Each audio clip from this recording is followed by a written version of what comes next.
News 2.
எல்லாத்துக்குமே நீங்க இடைநிறுத்தல் இல்லாம முடிக்கிற வரைக்கும் உங்களுக்கு மந்த்லி 1000 கொடுப்பாங்க.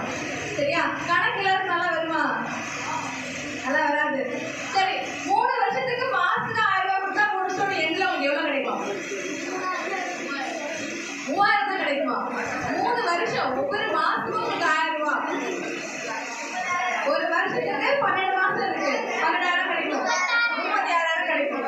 அப்ப 36000 என்னெல்லாம் பண்ணலாம்? நீங்க அடுத்த மேற்படிப்பு படிக்கலாம், இல்ல வந்து நீங்க வந்து ஹையர் எஜுகேஷன் ஜாயின் பண்ணணும், இல்ல ஒரு எக்ஸாம் கோச்சிங் படிக்கலாம், எதுனாலும் அது உங்களுக்கு யூஸ் ஆகும்.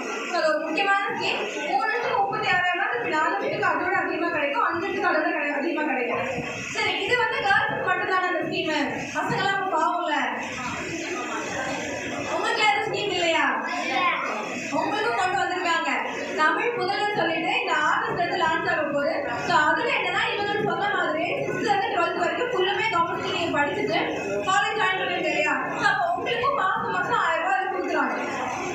உங்களோட அண்ணன் மாதிரிலாம் இருந்தாங்கன்னா கட்டாயமா சொல்லுங்க. இவன் அண்ணனோ தெரிஞ்ச யாரும் இருக்காங்கன்னா காலேஜ் படிக்கிறாங்கன்னா கட்டாயமா சொல்லுங்க. இப்போ செகண்ட் இயர் தேர்ட் படிச்சா கூட அவங்க 6th ஃபுல்லு படிச்சிருக்காங்கன்னா இப்போ அவங்க கொடுப்பாங்க. அதுக்கெல்லாம் அவங்க பண்ண வேண்டிய ஒரே விஷயம் காலேஜ்ல போயிட்டு அங்கே ஒரு நோட் ஆஃபீஸர் இருப்பாங்க, அவங்க சொல்லி என்ரோல் பண்ணிக்கணும். தேங்க்யூ.